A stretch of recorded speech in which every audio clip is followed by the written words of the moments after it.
Welcome to the Mindful Healers podcast with Dr. Jessie Mahoney. And Dr. Ni-Cheng Liang. We are physicians and leaders who are also trained in coaching, yoga, mindfulness, and integrative medicine. We are also mothers, spouses, sisters, daughters, aunts, and friends.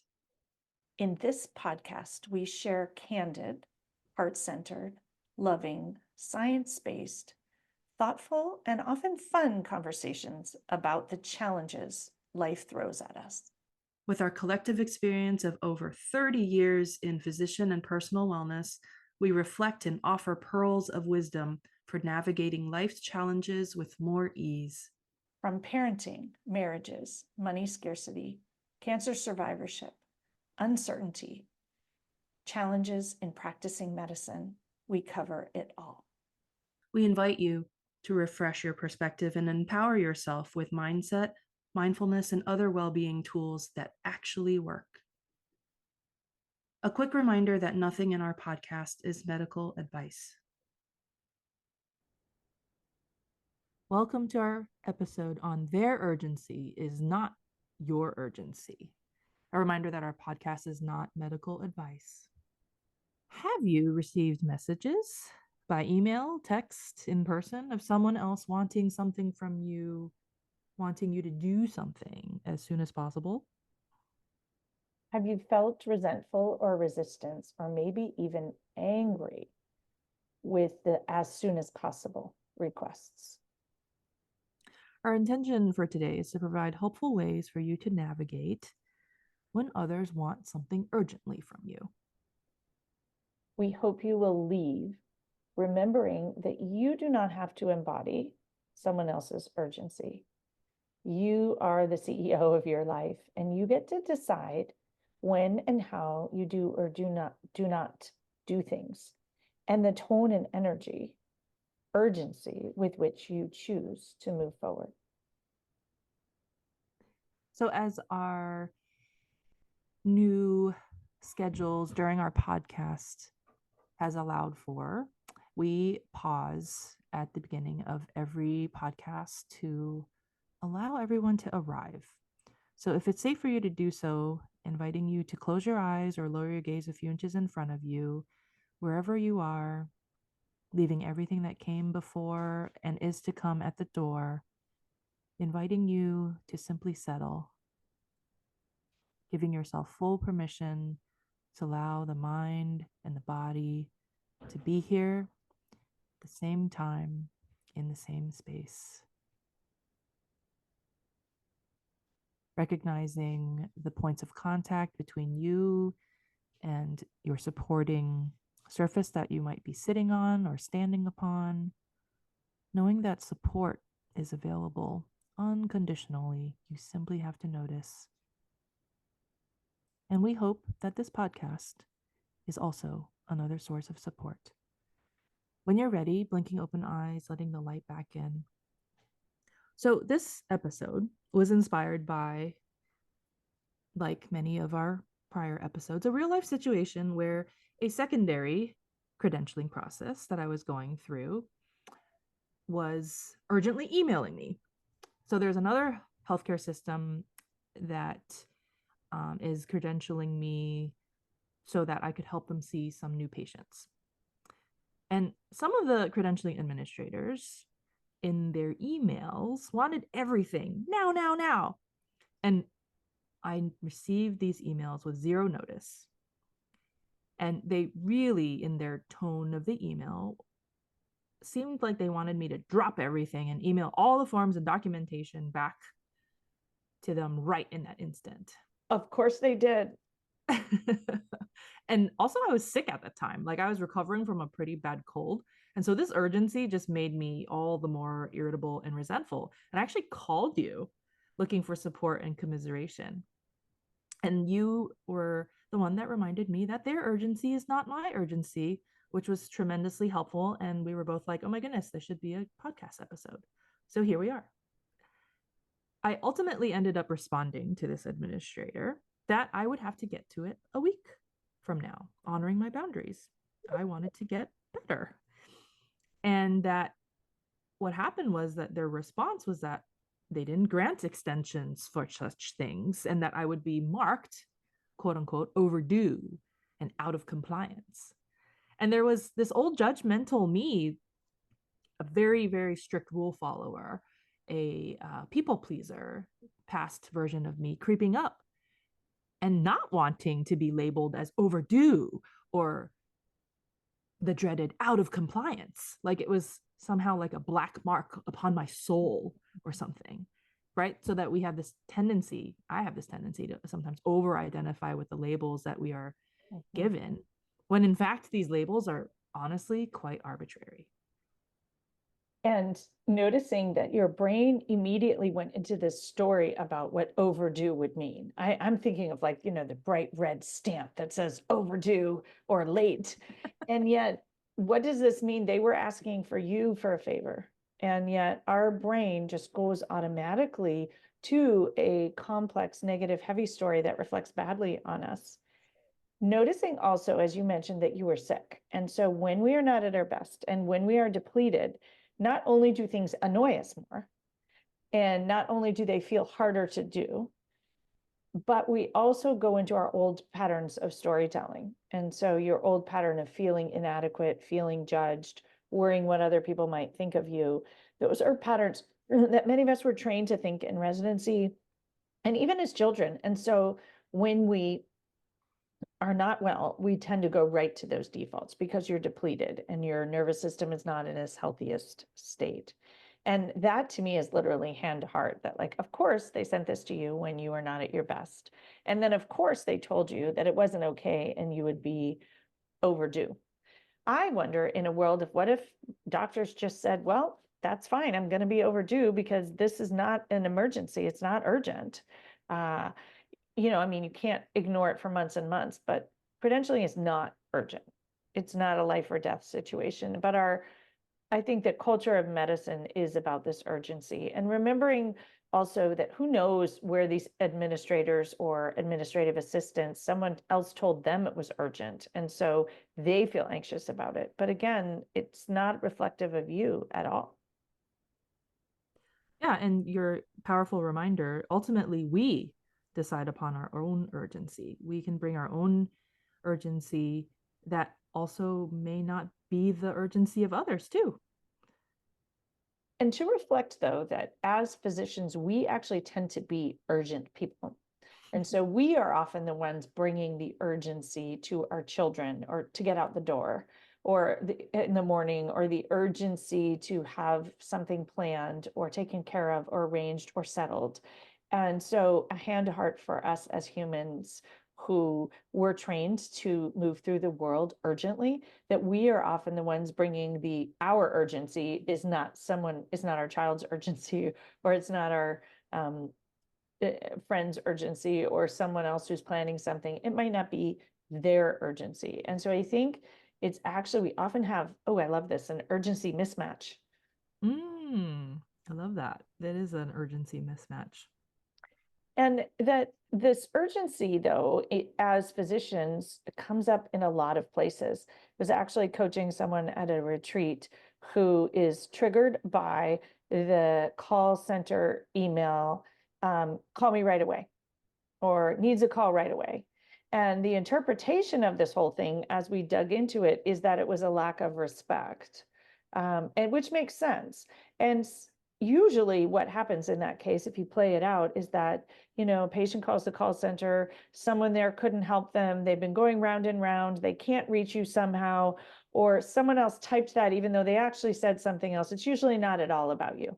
And in some ways, it's very simple. There's no fluff, but our brain can interpret it in different ways. And so recognizing that, and maybe even sometimes just pausing and breathing can be the answer, but recognizing the stories.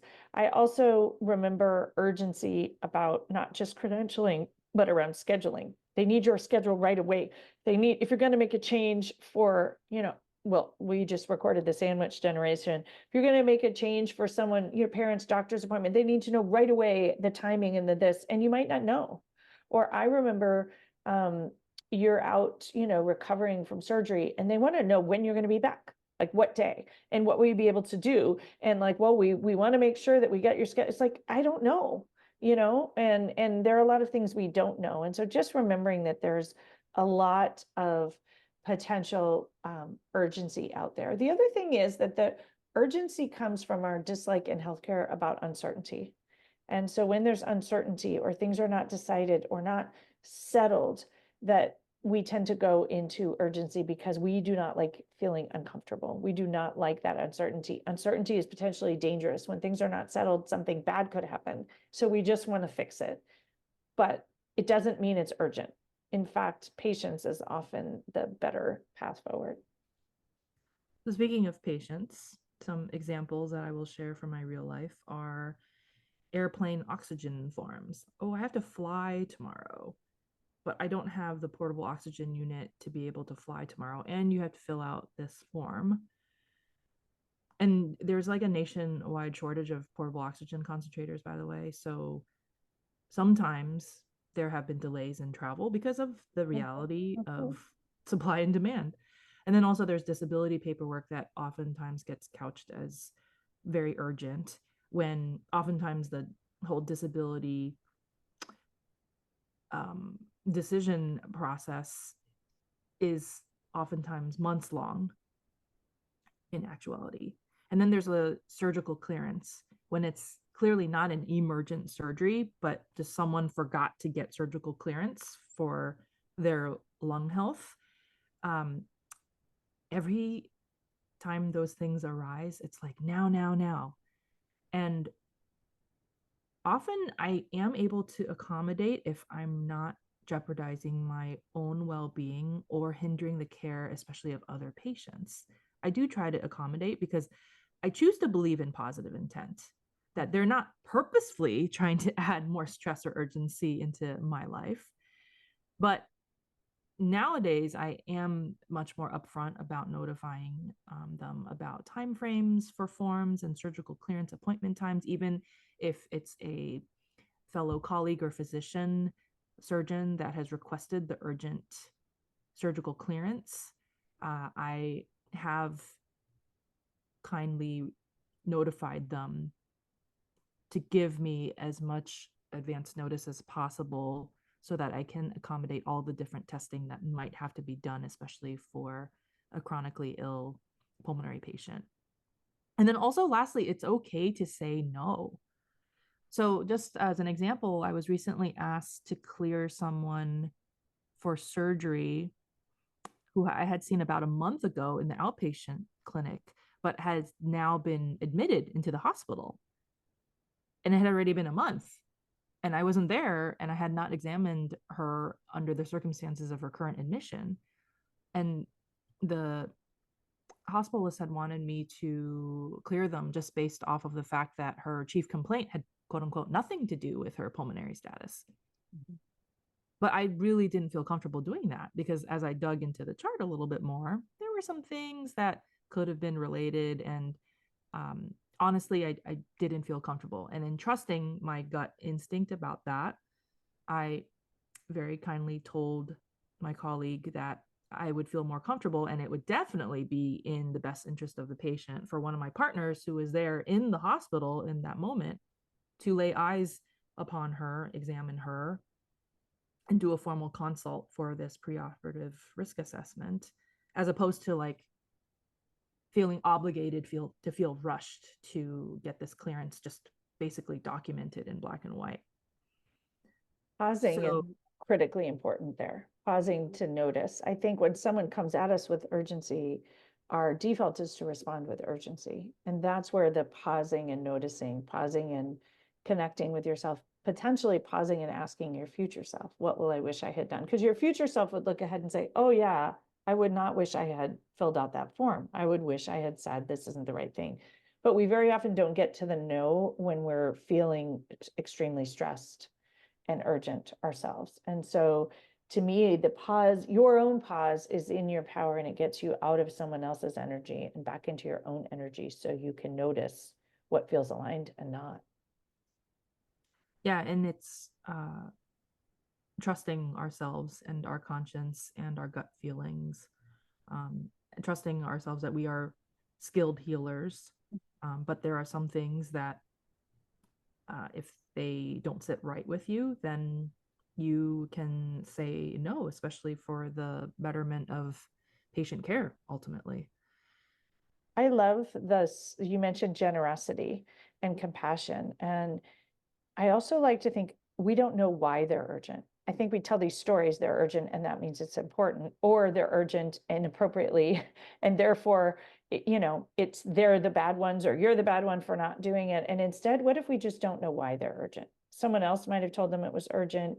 Maybe they're urgent because of some fear of something that we don't even understand. So to me, that I don't know why they're urgent. This doesn't seem urgent to me, but I don't know why they're urgent. That can get me back into curiosity and into that generosity of thinking rather than into the judgment, reactive, telling an unhelpful story about what's going on. And that can only come in the pause. And then for children, teens, family, we just recorded an episode about the sandwich generation. A lot of bandwidth is spent on the urgency of loved ones sometimes.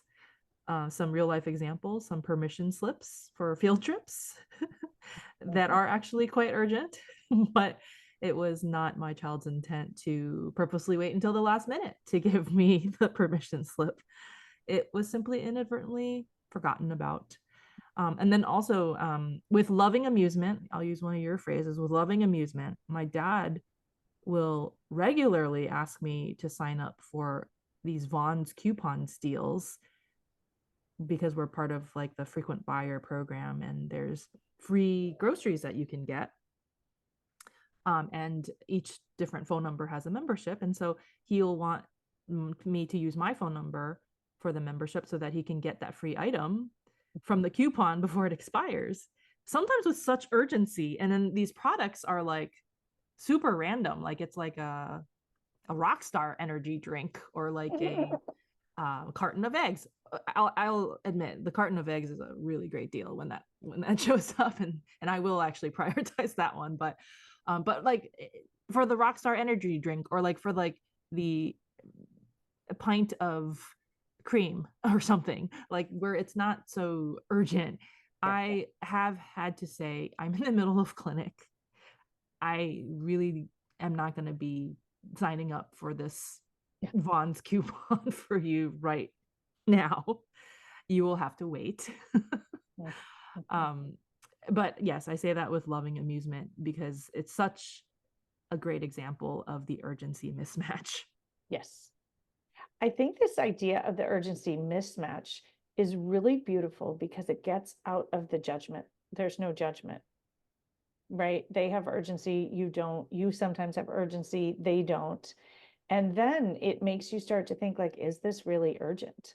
And how much more energy would we all have in the world if we let go of a lot of this urgency? Our society comes down around urgency about so many things. And marketing, if you think about it, fear of missing out, it's urgent to do this, you have to do it today, the deal expires. And that is all designed to rev up our sympathetic nervous system. So we just react rather than respond and rather than be thoughtful. And so I'm wondering if it's possible to maybe opt out of this urgency culture simply by taking a pause. And how beautiful might your days be? How much more energy might you have in life if every time you saw last chance, you don't miss out, you just paused? It doesn't mean you might if really want to do it, but pause and think, pause and breathe, pause and notice, pause and ask, what will my future self wish I had done?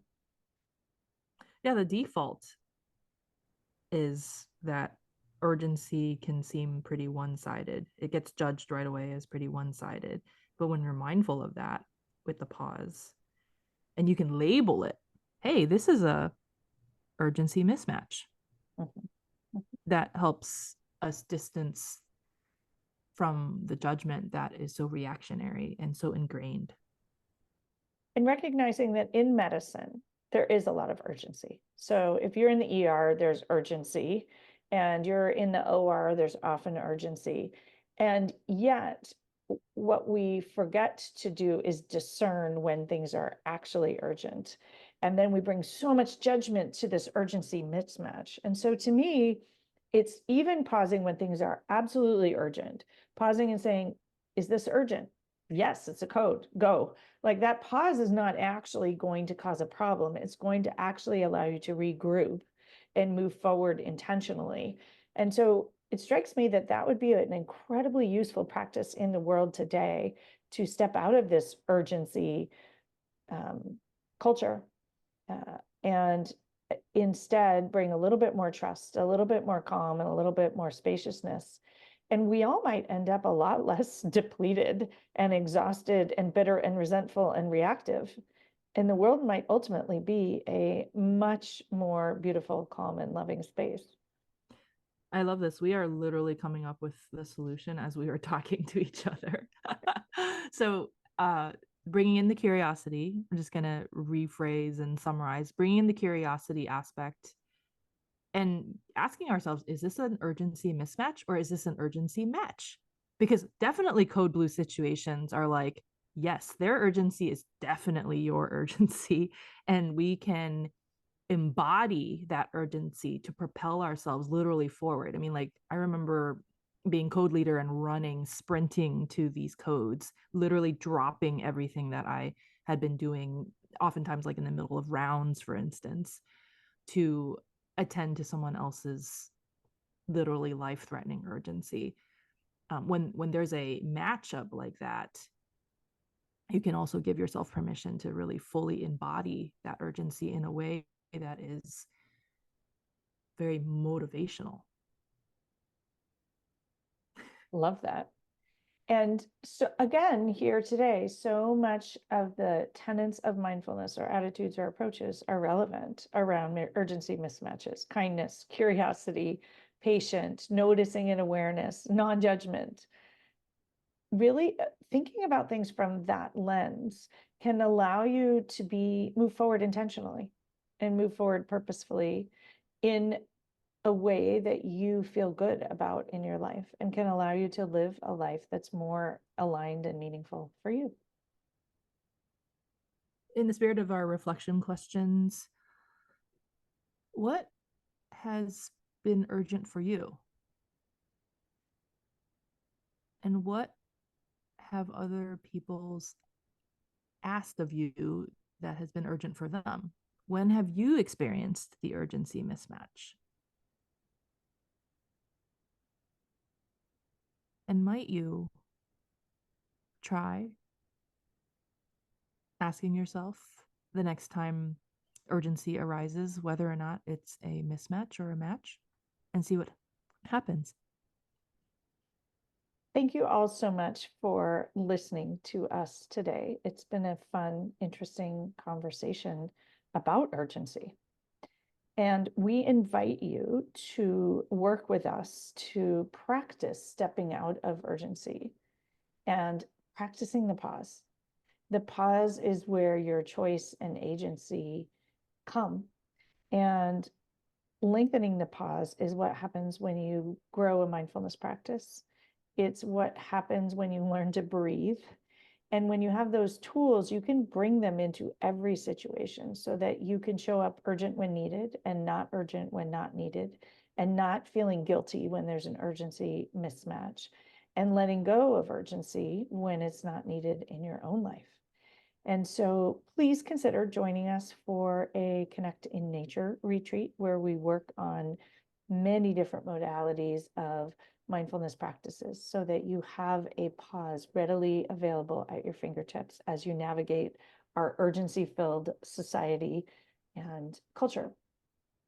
We also invite you to join us at the end of most of our podcasts for a mindful moment to practice mindfulness and grow the ability to pause when needed. And I invite you to join me for yoga, where we practice pausing and breathing and stepping out of urgency. Check out my website at awakenbreath.org for mindfulness audio recordings where spaciousness can be created, where you can intentionally step out of the culture of urgency. And healers are always invited to join us at mindfulhealthcarecollective.com and our Facebook group, now over 3,000 healthcare professionals strong from all over the world. We wish for all of you moments of pause and moments of peace in the week ahead. Thanks so much for joining us. We encourage you to dive into the show notes for each episode for more learnings and resources. We also invite you to take a listen to the many other Mindful Healers podcast episodes. And please share the podcast far and wide with colleagues, friends, and family. If our message and approach resonate with you, we would love to work with you. When you listen to a podcast, you consume information, but when you work with us, you can actually practice and change.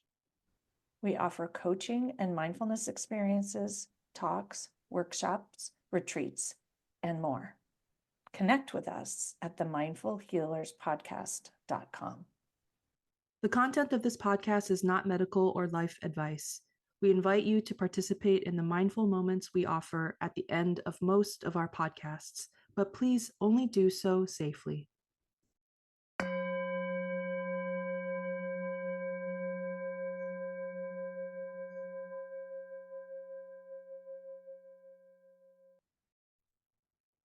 Welcome to today's mindful moment.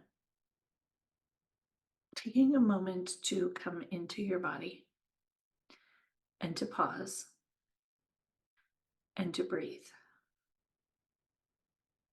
Noticing the sensations that you have in this moment. Notice the breath coming in through your nostrils and out through your mouth. And as you come into your body, if it's safe for you, close your eyes. And if you're seated, notice your sit bones or ischial spines on a firm, secure surface. And bring a hand to heart and another hand atop, checking in with your heart space. Noticing how you feel. Taking a few moments here in your body, connecting with your breath. Noticing any senses of urgency. Notice what urgency in your body feels like. Does it feel like stress, constriction, tension?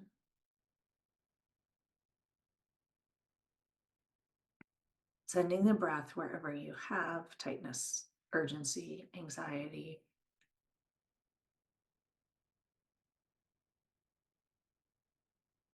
And as your heart rate begins to slow, consider for a moment how much of this urgency within you is your urgency. How much is someone else's urgency? Asking the question, is your urgency their urgency?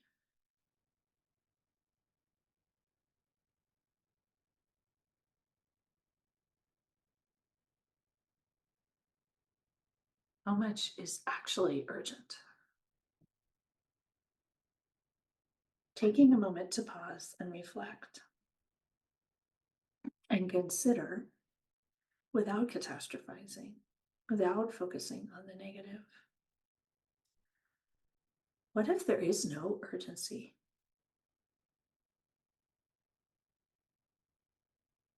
What if everything will get done when it's meant to?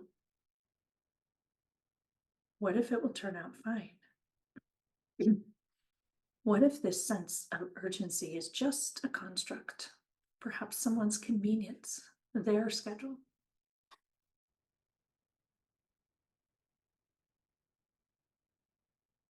Noticing any tension in the body, any discomfort, any twanginess.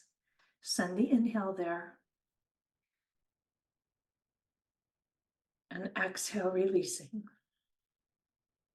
Send the next in-breath to your palms, through your chest, to the palmar surface. Breathe in and out.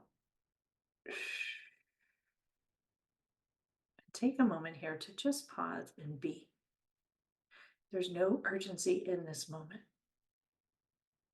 Your work in this moment is to be in your body, to sit, to pause, and to breathe.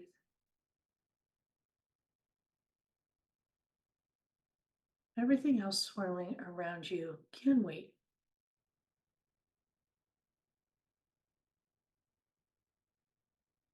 Notice how that feels. Notice if you can take a bigger, deeper breath.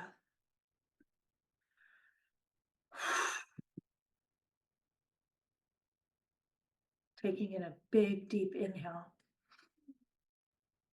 and a huge exhale.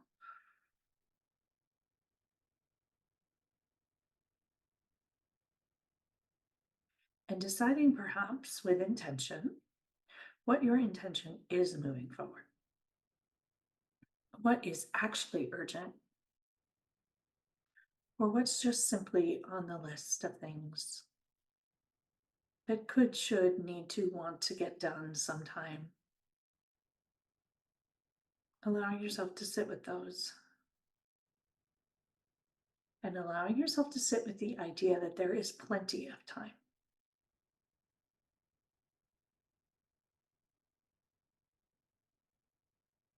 What's most important will get done.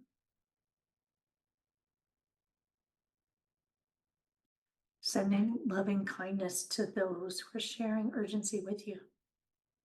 Realizing the urgency is about them, not you. Sending loving kindness to yourself for how urgency feels, for your tendencies to fall into urgency. And taking a moment to bathe yourself with loving kindness, compassion, and kindness. And sending out compassion, love, and kindness to the world.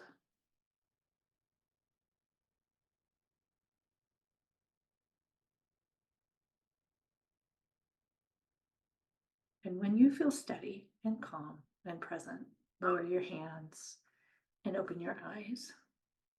And if you aren't there, give yourself a few more moments, perhaps 10 more breaths. And when you're ready, lower your hands and open your eyes.